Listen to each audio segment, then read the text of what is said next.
1991, the year punk broke. 1971, the year beard rock broke. 1941, the year bebop broke. 1941, traveling west on 118th Street in Harlem towards St. Nicholas, the Cecil Hotel. An awning announcing the entrance to Minton's Playhouse. Inside, to the left, the long bar. To the right, the coat check room. Booze and fried food smell, pork fat, the chatter of conversation. Past the bar, through the swinging doors, music, white tablecloths, flowers in vases. In the back, a bandstand. What we know today about Minton's Playhouse, the so-called birthplace of modern jazz, is shrouded in mythology. What we have are memories of memories, a handful of oft-sourced contradictory texts, interviews with people who were there, recorded 20 years after the fact, full of fog and contradictions. For example, the awning at the entrance is either regulation crimson or dark blue. The audience is either attentive or just there to socialize. Drummer Kenny Clark's bass drum bombs are either offbeat exclamations signaling new rhythmic possibilities or just the slamming of the bathroom door adjacent to the bandstand. That's either Dizzy Gillespie up there on the stage or some other trumpet player. The historic jam sessions happened either after the club closed every single night or just on celebrity nights when musicians typically had the day off. The jam session is either a place you got cut for not keeping up with the new harmonic complexities or just a group of musicians having fun in a convivial atmosphere. The piano player was either dependable swing pianist Ken Kersey or the nascent master of harmony Thelonious Monk, and on and on. In interviews, Monk attempted to challenge the Minton's mythology a few times to reverse the record. He said, "Some of those histories and articles put what happened in 10 years in 1 year. They put people together in one time in this place. Over a period of time, I've seen practically everybody at Minton's. But they were just in there playing. They weren't giving any lectures." In 1941, after Teddy Hill disbanded his own band, he took over management of Minton's. Hill established Monday celebrity nights, serving free food and whiskey for performers at the Apollo and other local clubs who typically had the night off. Teddy Hill was responsible for hiring the house band at Minton's, which included at various times Kenny Clark, Dizzy Gillespie, Thelonious Monk, Joe Guy, Charlie Christian, and later Charlie Parker. 1941, Dizzy Gillespie. Monk would be asleep at the piano. To wake him up, I'd mash the quick of his finger and wake him up right quick. He'd say, "What the fuck are you doing, motherfucker?" He'd wake up and do his thing. Dizzy Gillespie. It's strange with Monk. Our influence on one another's music is so closely related that Monk doesn't actually know what I showed him. Dizzy Gillespie.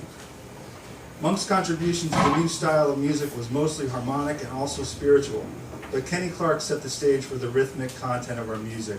He was the first one to make accents on the bass drum at specific points in the music. He played 4/4 very softly, but the breaks and accents in the bass drum you could hear, like we called them dropping bombs. Dizzy Gillespie. What we were doing at Minton's was creating a new dialogue for ourselves, blending our ideas into a new style of music. You only have so many notes, and what makes a style is how you get from one note to another. We had some fundamental background training in European harmony and music theory superimposed on our knowledge from Afro-American musical tradition.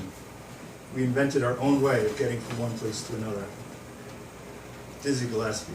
Charlie Christian was bad. He knew the blues, and he knew how to do the swing. He had a great sense of harmony, and he lifted the guitar up to a solo voice in jazz. Dizzy Gillespie. Then there was a guy they used to call the Demon.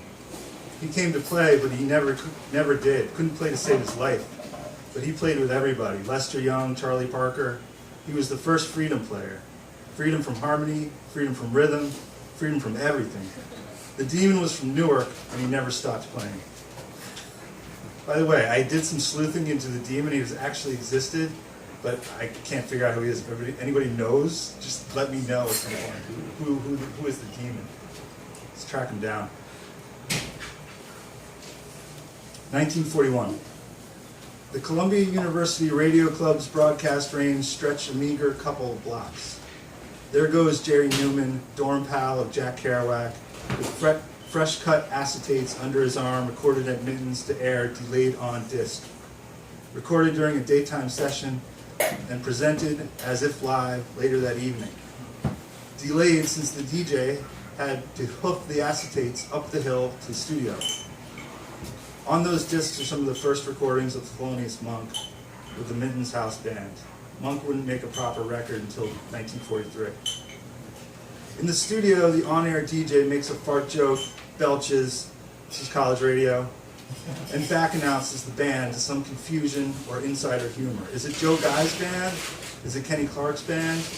The anonymous DJ states, "This has been the jumpin' jive of Joe Guy and Kenny Clark and their orchestra featuring Nick Fenton on bass and a guy named Monk on piano. I'm sorry, I haven't found out his last name."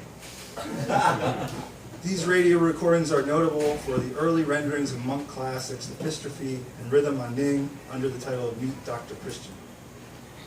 Despite the innovations of Monk, Diz, Bird, Kluke, as Kenny Clark was known, Charlie Christian, and Don Byas, part of the reason 1941 is up for discussion is a 23-year-old Columbia junior, an egghead named Jerry Newman, who owned a Wilcox Gay Recordio disc cutter.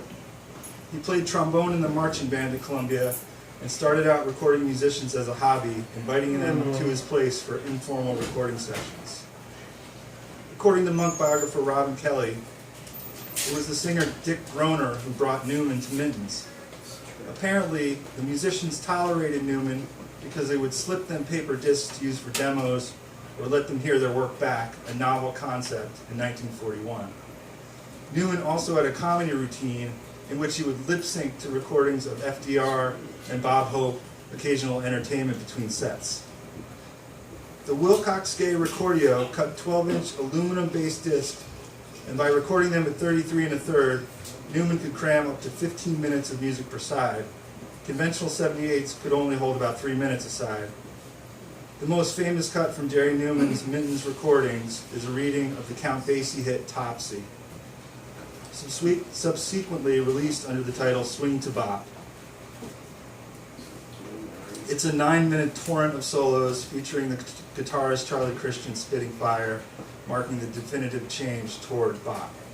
The genius of Charlie Christian is in his long, flowing improvisations, repeating mini phrases to build tension, and slowly releasing the valve for the remainder of his solo.